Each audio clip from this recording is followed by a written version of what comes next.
گفتگو تار کی، کتنی پیاری میٹھی میٹھی گفتگو تار کی، کتنی پیاری میٹھی میٹھی گفتگو تار کی۔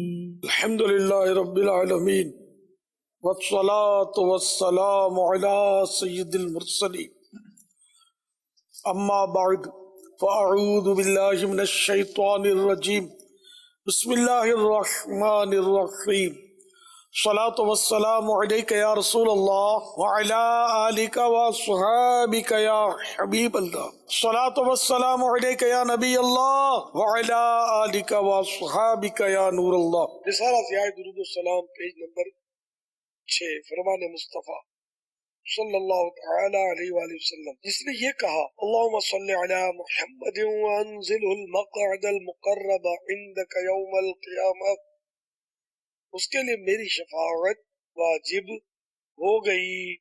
صلو علی الحبیب صلی اللہ علیہ وسلم۔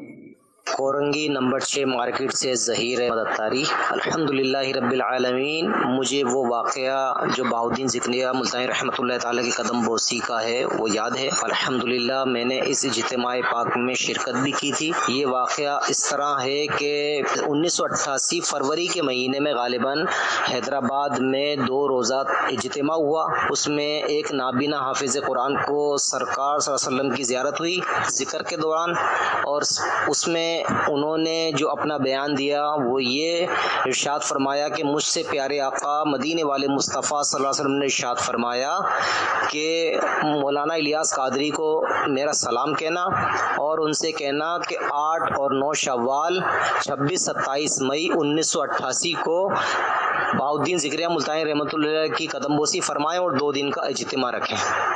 الحمدللہ رب العالمین، مجھے بھی اس اجتماع میں شرکت کی سعادت حاصل ہوئی، اور اس اجتماع میں ملتان شریف میں اس قدر گرمی پڑی کہ 45 سالہ سابقہ گرمی کا ریکارڈ ٹوٹا، اور جس میدان میں اجتماع تھا وہ میدان کرکٹ کا میدان تھا، اور وہاں پر گھاس بھی لگی ہوئی تھی، مگر شامیانہ اوپر ہو کر اور گھاس پہ دری بچھانے کے باوجود بھی ہم سے اس پر بیٹھا نہ جاتا تھا۔ الحمدللہ اپنی یادداشت کے مطابق میں نے یہ واقعہ عرض کرنے کی کوشش کی۔ گرمی تو بہت پڑی تھی، وہ شاید مجھے 25 سال کا ایسا یاد پڑتا ہے کہ وہ ریکارڈ ٹوٹا تھا۔ اچھا، بہرحال گرمی سخت تھی، اور وہ خواب میں زیارت کا دعویٰ نہیں کیا تھا انہوں نے غالباً ان کو آواز آئی تھی سرکار صلی اللہ تعالی علیہ وآلہ وسلم کی، مجھے ایسا یاد پڑتا ہے۔ اور مزار پر، یا تو صرف مزار شریف پر بیان کا حکم ہوا تھا اور ضمناً ہم نے پھر ملتان میں اجتماع بڑا رکھ دیا تھا، یا کیا تھا، اس طرح کا کچھ تھا واقعہ۔ تو یہ ماشاءاللہ ان کی یادداشت اچھی معلوم ہوتی ہے۔ انہوں نے سن 88 بھی بتایا، مجھے یہ سن یاد نہیں ہے۔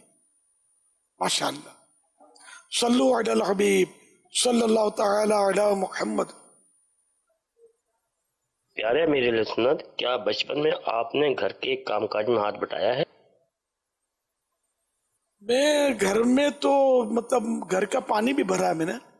وہ ہمارے گھر میں پانی کی لائن نہیں تھی، گیس نہیں تھا، اور بہرحال یہ کہ ہم پانی 2 منزلہ گھر تھا ہمارا، تو پانی ہم نیچے وہ نل ہوتا ہے نا، سرکاری نل آتا ہے ٹائم ٹو ٹائم، جس میں پانی آتا تھا، اس میں سے پانی بھر کے ہم گھر پہ لے جاتے تھے۔ مشکی سے بھی پانی لیتے تھے، بشتی جو ہوتا ہے اس سے۔ اور میں نے اپنے گھر کا سودا سلف بھی کافی مطلب ہے کہ بار لایا ہوں، گوشت، سبزی وغیرہ، بارہا مچھلی، اور یہ اس طرح کے کام تو میں نے گھر کا بہت کیا ہے میرے حساب سے۔ تو مجھے بالکل یاد ہے، میں نے کیا ہے میں نے کام، الحمدللہ۔ محمد آصف اتاری ٹیکسلا سے عرض کر رہا ہوں، علی جا ہمارے ایک قاری صاحب ہیں ٹیکسلا میں، وہ فرماتے ہیں کہ امیر اہل سنت دامت برکاتہم عالیہ بہت عرصہ پہلے، تقریباً 1990 سے پہلے ہماری مسجد میں تشریف لائے تھے چند اسلامی بھائیوں کے ساتھ، اور میں نے امیر اہل سنت یعنی قاری صاحب کہہ رہے ہیں کہ میں امیر اہل سنت کو اپنی سائیکل پر بٹھا کر بیان کے لیے ٹیکسلا کے اطراف کے گاؤں میں لے گیا تھا، اور وہ سائیکل ابھی بھی میرے پاس ہے اور میں نے سنبھال کے رکھی ہوئی ہے۔ علی جا عرض ہے کہ کیا آپ ٹیکسلا تشریف لائے تھے؟ میرے لیے اور میرے تمام گھر والوں کے لیے بے حساب بخشش کی دعا فرما دیجیے گا۔ ٹیکسلا یاد نہیں آ رہا، گیا ہوں گا پنجاب کے بہت سارے شہروں میں گیا ہوں۔ واکنڈ کے پاس ہے ہاں ٹیکسلا واکنڈ کے پاس ہے، اور واکنڈ کا یاد ہے مجھے، واکنڈ میں تو اجتماع ہوا تھا، وہ سخت سرد رات تھی واکنڈ میں، سردیاں بہت تھی ان دنوں، تو رات کو جب اٹھے تھے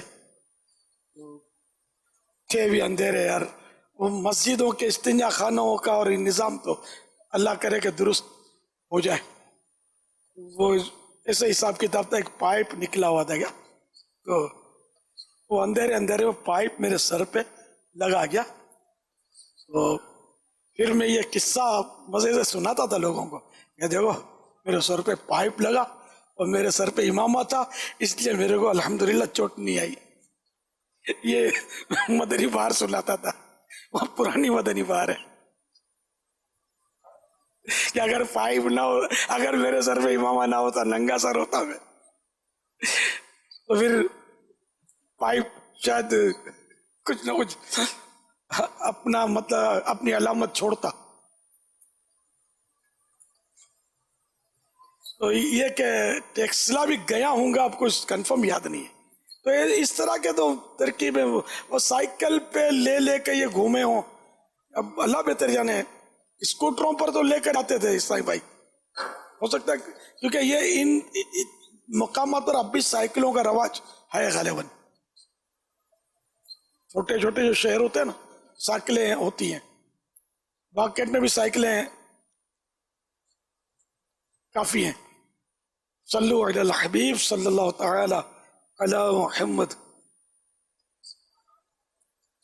امیر اہل سنت کی بارگاہ میں ایک سوال عرض یہ ہے کہ کم و بیش 18 سال یا غالباً 20 سال کے درمیان ایک محفل ہوئی تھی چل مدینہ کی شہداد پور شہر کے اندر، اس میں ایک واقعہ ہوا تھا کہ آپ کے اسٹیج کے نیچے سے جوتے گم ہو گئے تھے، وہ واقعہ ارشاد فرما دے، اور میں اس چل مدینہ کی محفل کے حوالے سے کچھ عرض کروں کہ میں ایک ایسے مرض میں، ایسے گناہوں کے مرض میں مبتلا تھا کہ اپنے تو اپنے، پرائے تو پرائے، کوئی بھی مجھے قریب بلانے کے لیے تیار نہ ہوتا تھا۔ میری ایسی فیلڈ تھی اور بالکل ایک ناسور بنا ہوا تھا میں اپنے گھر والوں کے لیے بھی۔ اس محفل کے اندر جس وقت چل مدینہ کی محفل آپ کی شہداد پور شہر تشریف آوری ہوئی، اس دوران بھی میں ایک غلط کام کے اندر مبتلا تھا۔ پھر دیکھا کہ نہ بہت رش ہے، کافی رش ہے، اتنی تو عوام کبھی جمع نہیں ہوئی شہر کے اندر۔ اس دوران میں نے آپ کے اسٹیج کی طرف جانا شروع کیا، پھر جب جاتا رہا اسٹیج کی طرف پہنچا، اس وقت میں نے آپ کی زیارت کری تھی اور آپ کو دیکھا، پھر آپ کے ساتھ اسٹیج پر کئی دعوت اسلامی کے بڑے بڑے ذمہ دار وہاں موجود تھے، ان کو دیکھا، بس وہ آپ کو دیکھنا میرا ایسا ہوا کہ بس آپ کا ہی ہو گیا۔ اس وقت کی تبدیلی اب میری سمجھ میں آئی کہ وہ اشعار پڑھنے والے پڑھتے تھے، نگاہیں ولی میں وہ تاثیر دیکھی، بدلتی ہزاروں کی تقدیریں دیکھی۔ اللہ تعالیٰ آپ کو شاد و آباد رکھے، خوب خوب برکتیں دے۔ الحمدللہ وہ وقت تھا اور آج وقت ہے کہ اللہ نے بہت غلط کاموں سے، بہت گناہوں بھری زندگی سے مجھے نکال کر فیضان مدینہ مسجد کی اندر مجھے بٹھا دیا۔ مزید دعاؤں کی التجا، استقامت کی دعا۔ ماشاءاللہ، مبارک ہو، اللہ کریم ہم سب کو گناہوں سے توبہ کی سعادت بخشے۔ اب وہ میرے چپل یا جوتے، چپل ہی آگے پیچھے تو ہو جاتے تھے، چپل تو ہو گئے ہوں گے، مجھے اب کوئی قصہ یاد نہیں ہے اس کا، ہو گئے ہوں گے۔ محفل مدینہ شہداد پور میں بھی ہوئی ہوگی اور مختلف شہروں میں ہوتی تھی محفل مدینہ۔ میرا نام خیر اطاریہ ہے، میں مرکز الاولیاء لاہور سے بات کر رہی ہوں۔ پہلے پاپا جان میری آپ سے یہ عرض ہے کہ آپ اپنا بچپن کا وہ واقعہ سنا دیجیے جب آپ کی بڑی بہن نے آپ سے کہا تھا کہ تجھے اللہ پاک مارے گا، اور میرے لیے اور میرے والدین کے لیے عیسیٰ مغفرت کی دعا فرما دیجیے۔ ہاں، یہ کبھی کبھی ایسا ہوا ہے کہ میری بڑی بہن کسی بات پر غصے میں اگر مجھے بول دیتی نا، یا میں کوئی شرارت کرتا ہوں گا، ارے بچے تو بچے ہوتے نا، تجھے اللہ مارے گا، تو پھر وہ میں نے نہیں بول نہیں مارے گا، بول نہیں مارے گا، یعنی میں ڈرتا تھا بولتے اللہ مارے گا تو مار کیسی ہوگی۔ تو بچپنوں میں تو طرح طرح کی اس طرح کی باتیں ہوتی ہیں، مطلب وہ اس طرح کے معاملات۔ اب یہ کوئی اس کی کوئی فکس تاریخ تو نہیں ہے، ایک بار ہوا ہو یہ بھی ضروری نہیں ہے۔ صلو علی الحبیب صلی اللہ تعالی علی محمد۔ میرا نام محمد شاہ زمان ہے اور میں کراچی سے بات کر رہا ہوں۔ میرا امیر اہل سنت سے سوال ہے کہ آپ کا گھر میں معمول کیا ہے اور آپ اپنا ٹائم کیسے پاس کر رہے ہیں؟ جو آپ ارشاد فرما دیجیے گا۔ الحمدللہ، بس دن گزر رہے ہیں، اللہ کرے کہ گناہوں کے بغیر گزر جائیں، زندگی کے دن جو ہیں نیکیوں میں گزریں، اللہ کی رضا میں گزریں۔ صلو علی الحبیب صلی اللہ تعالی علی محمد۔ امیر علیہ سنت دعوت برکات والی کی بارگاہ میں عرض ہے کہ ماشاءاللہ آپ لاڑکانہ میں آپ کا کچھ بار الحمدللہ آپ نے کرم نوازی فرمائی تھی۔ یہ لاڑکانہ میں غالباً 2001 میں لاڑکانہ کی اسٹیڈیم میں بہت بڑا سنتوں بھرا اجتماع ہوا تھا، اور واقعی تاریخی اجتماع تھا۔ وہاں کے لوگ بھی کہہ رہے تھے کہ بڑے بڑے اور بڑے سیاستدانوں اور انہوں نے بھی یہاں پر جلسے وغیرہ کیے تھے، لیکن یہ اجتماع الحمدللہ ایک بہت منفرد اور بڑی تعداد میں اجتماع تھا۔ دوسری عرض یہ تھی کہ جب یہ اتنا بڑا اجتماع کی ہم نے تشہیریں وغیرہ ہر طریقے سے کی تھی، اور عشاء کی نماز کے بعد اجتماع کا اعلان تھا کہ عشاء کی نماز کے بعد آپ کا بیان ہوگا۔ جب اب پبلک جماعت تھی اور تلاوت اور نعت ہوئی تو ابھی یعنی عوام جمع ہی ہو رہی تھی، تو آپ تشریف منچ پر آ گئے اور آپ نے بیان شروع کرنے کے لیے فرمایا۔ تو میں نے عرض کی کہ پاپا ابھی تو کچھ نعرے لگیں گے یا آمد کا کچھ بتائیں گے، تو ابھی تو عوام آئے گی کچھ، کیونکہ رائج یہی ہوتا ہے کہ کچھ دیر کے بعد ہی وہ ہوتا ہے۔ لیکن آپ نے فرمایا یار یہ جو لوگ آ گئے ان کا کیا قصور ہے؟ تو پھر آپ نے بالکل بیان بغیر نعرہ وغیرہ کی ایسے ہی آپ نے سنتوں بھرا بیان شروع کر دیا الحمدللہ، اور یہ بہت زبردست بڑا اجتماع ہوا تھا۔ امیر اہل سنت کی خدمت میں عرض ہے کہ نواب شاہ کا کوئی پرانا واقعہ ارشاد فرما دیجیے۔ میں بہت پرانا واقعہ آپ کو سناؤں۔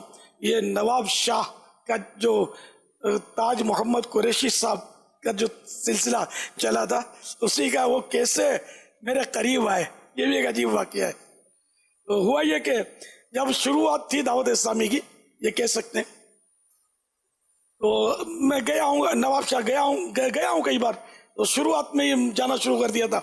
تو نواب شاہ میں یہ میرے پاس ایک بار وہ شہید مسجد میں تھا، ان دنوں یہ میرے پاس تشریف لے آئے، کچھ ان کے ساتھ ان کے کوئی یہ تو بڑے آدمی تھے نا، ان کے ساتھ کچھ اور بھی تھے، یہ لوگ آئے میرے پاس اور انہوں نے مجھے واقعہ سنایا کہ میں یوں تم سے مطلب ہے کہ متاثر ہوا ہوں۔ وہ واقعہ یہ کہ تم نواب شاہ کی فلاں مسجد میں تم نے وہ شام کو تقریر کی، بیان کیا، اور تم نے لوگوں کو کہا کہ عشاء کے بعد میں فلاں مسجد میں بیان کروں گا، وہ بڑا اجتماع ہوگا۔ وہ اس اجتماع میں آپ لوگ آئیں اور کون کون آئے گا ہاتھ اٹھائیں۔ تو لوگوں نے ہاتھ اٹھا دیے، ایک جو تھا وہ بگڑ گیا آپ پر، اور اس نے بولا کہ مسجد میں ہم وعدہ نہیں کرتے، اب مسجد میں وعدہ لیتے ہیں۔ بولا اس نے آپ کو تھوڑا وہ ٹارچر کیا۔ تو میں نے دل میں سوچا، تاج محمد نے کہا، میں نے دل میں سوچا کہ اب دیکھو یہ ملا کیا کرتا ہے، معذرت کے ساتھ، کیا اب یہ مطلب دل کی لگے گی کیا؟ بولا آپ نے تو بالکل معاملہ ہی عجیب کیا، آپ تو ایک دم اس کو مطلب آگے بڑھ کر یا کسی طرح بھی بولا اس کو آپ نے گلے لگایا، اور آپ نے بولا کہ دیکھو تم لوگوں نے جوش میں ہاتھ اٹھا دیا سوچے سمجھے بغیر، یہ صحیح آدمی ہے کہ اس نے بولا کہ میں وعدہ نہیں کرتا۔ بولا میں تو حیران رہ گیا، تو بولا جہاں کا تم نے اعلان کیا تھا میں وہاں بھی آیا اجتماع میں۔ تو میں نے دیکھا کہ جب دعا ہوئی نا, دعا رقت انگیز دعا ہوتی تھی, تو دعا ہوئی نا تو سب سے وہ آدمی بھی آیا ہوا تھا, اور آپ نے یہ بھی کہا تھا کہ اب کوئی آئے یا نہ آئے یہ ضرور آئیں گے, اس طرح کی شاید کوئی, میں نے وہ نفسیاتی طور پر اس کو یوں دعوت دی تھی نیکی کی. تو بولا وہ بھی آیا تھا اور دعا میں لوگ رو رہے تھے, سب سے زیادہ پھوٹ پھوٹ کے یہی رو رہا تھا جس نے یہ کہا تھا کہ تو میں وعدہ نہیں کرتا. بولا بس میں یہ دیکھ کر بڑا متاثر ہوا کہ اب مرید بنوں گا تو اس کا بنوں گا. یوں کر کے وہ تشریف لائے تھے. اب اپنے کام سے آئے ہوں گے ہو سکتا ہے, اور مجھ سے ملنے آئے ہوں ڈھونڈ ڈھانڈ کے. تو یہ ان کا تاج محمد قریشی کا ابتدائی واقعہ, اور اس طرح یہ ہماری مطلب کہ پہلی ملاقات یہ تھی. انہوں نے وہ اجتماع میں کی ہو تو مجھے پتہ نہیں, لیکن پہلی بار تعارف اس طرح ہمارا ہوا. میرا نام محمد ریان اتاری ہے. امیر اہل سنت, میرا آپ سے سوال ہے کہ مرکزی مجلس شورا بنانے کا خیال آپ کو کس وجہ سے آیا؟ یہ خیال آیا یا کچھ عیسائی بھائیوں نے شاید مشورہ دیا تھا کہ مرکزی ایک مجلس شورا ہونی چاہیے, غالباً ایسا ہوا تھا. سمجھ میں بھی آتا تھا کہ انسان کب تک زندہ رہے گا, اور کسی بھی تنظیم میں ایک آدمی ون مین شو جس کو بولتے ہیں وہ کب تک ٹکے گا. کبھی اللہ نہ کرے وہ ڈیمیج بھی ہو جائے نا, ون مین شو ہو نا, وہ ڈیمیج ہو جائے, لوگ بزن ہو جائیں تو پھر تنظیم ٹوٹ جاتی ہے یا ٹوٹ سکتی ہے. اسی طرح اگر شورا ہو 20-30 عیسائی بھائی ہوں سب مل کے کر رہے ہوں تو 1-2 اگر آدمی ڈیمیج ہوتے بھی ہیں تو تنظیم چلتی رہتی ہے. پھر یہ کہ موت برحق ہے, ایک ہی آدمی بالکل وہی چلا رہا ہو, وہی کر رہا ہو, کوئی یعنی اس کی ترکیب نہ ہو, تو وہ جب دنیا سے جائے گا تو پھر تنظیم یتیم ہو جائے گی نا, اس کو کوئی سنبھالنے والا نہیں ہوگا, کچھ بھی نہیں ہوگا. تو شورائی نظام ہمارا یعنی کہ کوئی نئی چیز تھوڑی ہے, خلفاء راشدین کے دور کا ہے شورائی نظام. تو ان کا تو خیر اپنا وہ مخلصین تھے اور ظاہر صحابہ کرام تھے, ہم لوگ تو عوام ہیں, لیکن یہ کہ شورائی نظام سے فائدہ ہوتا ہے, مشورے میں برکت بھی ہوتی ہے. ماشاءاللہ, مشورے میں برکت بھی. صلو علی الحبیب صلی اللہ تعالی علی محمد. جی امیر اہل سنت کی بارگاہ میں یہ سوال ہے, آپ اپنے دن رات کا شیڈول ایک سا رکھتے ہیں یا اس میں تبدیلی بھی ہوتی ہے؟ مثلا آرام کے اوقات میں تبدیلی وغیرہ, اور شیڈول بدلنے کی وجوہات کیا ہوتی ہیں؟ تبدیلی تو ہوتی ہے, کبھی کچھ دن تک سونے کا ایک ٹائم چل رہا ہوتا پھر اچانک اس میں کسی وجہ سے بریک لگ جاتا ہے. اب جیسے کہ پہلے جب بریک یہ لاک ڈاؤن نہیں تھا تو اس وقت ہفتے کو ساری رات اپنے جاگنے کا ہوتا تھا, مدنی مذاکرہ, پھر خصوصی مدنی مذاکرہ, تو یہ شیڈول چینج ہوا. اب وہ دن کو نیند پوری کریں, جلدی سو جاؤ, اور اس کے علاوہ رات میں کچھ ٹائم آرام کر لیتا ہوں.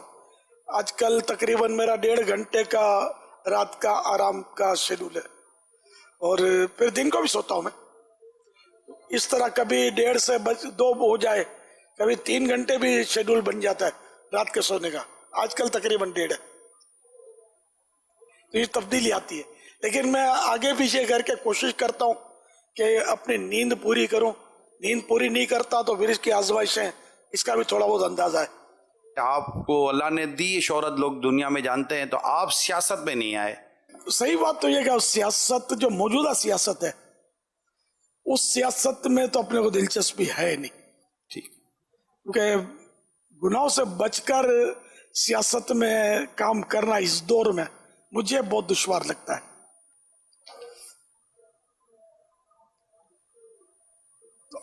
یوں سمجھ لو اصل وجہ یہ ہے کہ سیاست میں کیوں نہیں آتا. اور دین کی خدمت کا ایک وہ اللہ نے شوق عطا کیا, یہ اس کا کرم ہے. اب رہی شہرت, عزت, یہ تو ذرا اللہ کی دین ہے, اللہ کی عطا ہے, جس کو چاہے عطا کر دے. اور اس میں بھی آدمی کو امتحان ہوتا ہے, شہرت میں عزت میں امتحان ہوتا ہے, آزمائش ہوتی ہے کہ بندہ پھولتا ہے, تکبر میں پڑتا ہے, یا اللہ کی بارگاہ میں عاجزی کرتا ہے کہ یا اللہ یہ سب تو نے دیا ہے اور جب تک تو چاہے گا میرے پاس رہے گی. باقی یہ عزت اور شہرت نہیں رہے گی، ذلت میں تبدیل ہو جائے گی. رب چاہے گا تو. شیطان کو بہت عزت ملی تھی، اور یہاں تک کہ وہ معلم الملکوت کہا جاتا تھا نا، فرشتوں کا بھی یعنی کہ معلم، تعلیم دینے والا. فرشتوں میں یہ واز کہتا تھا. اور بہت پرہیزگار، عبادت گزار، اور بہت بڑا عالم، فاضل، علامہ، بہت بڑا علامہ شیطان. لیکن شہرت ہے، عزت باقی نہ رہی. اس نے تکبر کیا نا، قرآن کہتا ہے ابا واستکبرا، اور اس نے انکار کیا اور تکبر کیا. اللہ کی بات، اللہ پاک کی نافرمانی کی اس نے اور تکبر کیا. انا خیر منہ، سیدنا آدم علیہ السلام کے بارے میں اس بدبخت نے یہ کہا کہ میں آدم سے بہتر ہوں. خلقتنی من نار و خلقتہ من طین، تو نے مجھے آگ سے بنایا اور اس کو مٹی سے بنایا ہے. تو اس طرح شیطان ذلیل ہوا، اس کی عزت خاک میں ملی، اور اس کو قرآن کریم نے فتویٰ دیا کان من الکافرین، وہ کافروں سے ہو گیا. قال فاخرج منها فإنك رجیم، فرمایا تو جنت سے نکل جا کہ تو مردود ہے. یہ قرآن کے الفاظ میں عرض کر رہا ہوں. تو اس کو شہرت تو ملی، عزت بھی ملی، لیکن عزت اس کی ذلت سے تبدیل ہوئی نا. تو اس لیے جس کو شہرت ملی، عزت ملی، ہر وقت اللہ سے ڈرنا چاہیے اور اسے اپنا کمال نہ سمجھے کہ ہر کمال کو زوال ہے. اللہ کا عطیہ سمجھے اور اس سے ناجائز فائدہ نہ اٹھائے اپنی شہرت اور عزت سے. تو اس میں انشاءاللہ مزید برکت ملے گی. بس خوش نصیب وہ ہے جو اپنا ایمان سلامت لے کر قبر میں جانے میں کامیاب ہو گیا. باقی شہرت تو فرعون کو بھی ملی تھی، نمرود کو بھی ملی تھی. کیا ہوا؟ یزید پلید، ہم پلید بولتے ہیں نا، شہرت نہیں ہے اس کی. یعنی آج صدیاں بیت گئی، یزید کا نام باقی ہے نا، لیکن لفظ پلید کے ساتھ ہم اس کو یاد کرتے ہیں. صحیح نہیں تھا. اس کی شہرت ہے لیکن عزت نہیں ہے، ذلت ہے اس کے پاس. امام حسین شہید کربلا، یہ شہرت بھی ہے اور ان کے پاس عزت بھی ہے. تو شہرت پلس عزت ویری گڈ ہے نا، بہترین، اللہ کی بہت بڑی نعمت. اور شہرت مع ذلت، لوگ یزید کو قیامت تک ملامتی کرتے رہیں گے، اس کو دھتکارتے رہیں گے، اس کو پھٹکارتے رہیں گے. امام علی مقام کی خوب نیازیں کرتے ہیں، خوب ایصال ثواب کرتے ہیں، خوب ان کے چرچے کرتے ہیں، ان کی سیرت بیان کرتے ہیں، سنتے ہیں، اور اس پر عمل کرنے کا بھی ایک ذہن بنتا ہے کہ یہ جنتی، ابن جنتی صحابی ہیں اور نواسہ رسول ہیں، اور انہوں نے مطلب وہ کارنامہ انجام دیا کہ کیا کوئی کرے گا. تو اس لیے وہ اللہ کریم بس ہمارے حال پر رحم فرمائے، اور جو دیا ہے بس وہ زوال نعمت سے بچائے. آمین آمین. ایسے کوئی ہم بھول نہ کریں جس سے یہ چلا جائے. تو سیاست کا ذہن نہیں ہے میرا، دراصل مطلب یہ ہے. اور سیاست میں اگر آواز ہوتی ہے، لوگ مانتے ہیں تو ٹھیک ہے، مانتے ہوں گے. ہم نے تو یہ دیکھا کہ دین کی خدمت کرنے میں اگر آدمی کوئی کوشش کرے اور اس کے تصور بھی نہ ہو کہ اتنی عزت ملے گی، اللہ نے اتنی عزت دے دی، یہ اس کا کرم ہے. ورنہ من آنم کہ من دانم، میں جانتا ہوں میں کیا ہوں اور کس انداز میں میری پرورش اور میری اٹھان بچپن میں ہوئی ہے، مجھے پتا ہے. اللہ کی رحمت ہے، اللہ کا کرم ہے. تو اس لیے اس کا شکر ادا کرنا چاہیے، اور میرے جیسے کو سیاست میں آنا بھی نہیں چاہیے، اور کسی کو میرے جیسے وہ سیاست میں گھسیٹنا بھی نہیں چاہیے. اور گھسیٹے گا تو رسی اسی کی ٹوٹے گی. میرا ذہن بنا ہوا ہے. موجودہ سیاست کی بات کر رہا ہوں. ہاں، جس دن خلفاء راشدین والی سیاست آئی تو سب سے بڑا سیاستدان الیاس قادری انشاءاللہ بنے گا الحمدللہ. قرآن و سنت کے مطابق سیاست ہوگی نا. کہتے ہیں کہ آپ سیاست میں، جی کچھ لوگ یہ کہتے ہیں کہ آپ جب سیاست میں آئیں گے نہیں تو سب کو سدھاریں گے کیسے، ملک بہتر کیسے ہوگا، سیاست میں بھی جو برائی ہے وہ دور کیسے ہوگی، یہ دور رہ کے تو نہیں ہو سکے گا، آپ آئیں گے تو سب ہوگا نا، آپ آتے ہی نہیں ہیں. اتنی صلاحیت نہیں ہے نا مجھے میں کہ ان میں دور کروں. مطلب ایک میرا ذہن ہی نہیں ہے اس سیاست یہ سمجھ میں نہیں آتی. اور مجھے پتا کہ جو بھی آیا اس کو لوگوں نے ناک آؤٹ کیا ہے. پہلے بولتے ہیں زندہ آباد فلاں آباد, پھر بولتے کتا آیا ہے. میری تو زندگی گزر گئی یار. دیکھیں سب سے پہلا مطلب ماشاء اللہ تو 58 میں آیا تھا. اس وقت تو میں بچہ تھا, لیکن مجھے پتا ہے ماشاء اللہ آیا تھا. اور کیا کیا مطلب میرے صورت حال ہو رہی تھی اس وقت, سمجھے. اور بعد میں یہ کہ فلاں وزیر اعظم فلاں صدر فلاں, یہ بھی کسی نہ کسی حد تک یاد ہے مجھے. اور کس کا کیا ہوا, اتنا اس میں اتار چڑھاؤ ہے کہ جس کی زندگی گزر گئی ہے اتار چڑھاؤ دیکھتے ہوئے اب بھی اگر اس موجودہ سیاست میں کودے تو اس کو حماقت کا ایوارڈ دینا چاہیے. معافی چاہتا ہوں, میں نے دیکھا ہے. یہ غیر سیاسی پارٹی ہے دعوت اسلامی, اس کی مقبولیت اگر اب بھی نہیں سمجھ میں آتی تو کب آئے گی یار. ساری سیاسی پارٹیاں ایک طرف رہ گئی, اس مدنی پارٹی نے اعلان کیا خون کی ندیاں بہہ گئی. کسی نے کہا تھا ابھی ایک نے کہا کہ 4000, اس سے وہ خوش ہو رہے تھے. میں بولوں کیسے, وہ تو ان کا تو چل رہا تھا نا کہ الحمدللہ کل تک کی رپورٹ ہے کہ 7200 پلس بوتلیں ہو گئی نا خون کی. آج 7900 کے قریب ہو گئے ہیں. ہاں تو 8000, یہ 4000 میں متاثر ہو رہے تھے, اس کا ڈبل ہو چکے ہیں الحمدللہ. اللہ کی رحمت ہے. تو ساری سیاسی پارٹیاں اپنی طرف اگر وہ اعلان کرتی ہیں تو پتہ نہیں اتنا خون وہ جمع کر پاتی ہیں نہیں کر پاتی. مدنی پارٹی نے اعلان کیا کہ لوگوں نے آنکھیں بند کر کے الحمدللہ مریضوں کی ہمدردی ان کے اندر جو چھپی تھی وہ ابھر آئی اور انہوں نے خون دینا شروع کر دیا. اللہ کی رحمت, یہ ایک دعوت اسلامی کا ایک تاریخ کا سنہری باب ہے اللہ کی رحمت سے. پھر یہ کہ امدادی کاموں میں بھی الحمدللہ اس وقت دعوت اسلامی نمایاں ہے. جب زلزلہ آیا تھا, یہ آفت آئی تھی ہم پر, کشمیر اور پاکستان کے بعض حصوں میں کافی اس میں ہلاکت وہ اموات ہوئی تھی, تو اس میں بھی الحمدللہ دعوت اسلامی کا کام نمایاں رہا تھا اللہ کی رحمت سے. صلو علی الحبیب صلی اللہ تعالی علی محمد. ہم ماحول میں آئے تو ہم نے نعت خوانی کا ایک انداز امیر اہل سنت کا دکھا, تو میں نے اس وقت دیکھا کہ جو ہے اندھیرے میں محفل نعت ہوتی تھی, اور جو ہے وہ بہت ذوق بھی رہتا تھا, اشک باری بھی ہوتی تھی, مجمع بھی آتے تھے اسلامی بھائی. جب یہ بھی دیکھا کوئی کمپیئرنگ نہیں ہے, کوئی اناؤنسر نہیں ہے, کسی کے نام کا اناؤنس نہیں کیا جا رہا کہ اب فلاں پڑے گا. تو وہ بھی بابا ایک انداز تھا امیر اہل سنت کی بارگاہ میں کہ وہ اندھیرا کر کے جو ہے وہ محفل نعت کیوں ہوتی تھی. اندھیرا ہم لوگ اس لیے کرتے تھے کہ ہمارا ذہن یہ تھا کہ وہ نعت میں روائے, آقا کے عشق میں رونا چاہیے. اب یہ کہ سب دیکھ رہے ہوں گے تو رونے میں تکلف پیدا ہوگا, اور ریا بھی آئے گا, اور بہت کچھ ہو سکتا ہے. کوئی روئے گا, کوئی مطلب یہ کہ تو اتنا ذوق وہ نوٹیں چلنے والا اس دور میں ہمارے یہاں رواج تو تھا نہیں, یہ ہمارے ماحول میں نہیں تھا یوں کہہ لو.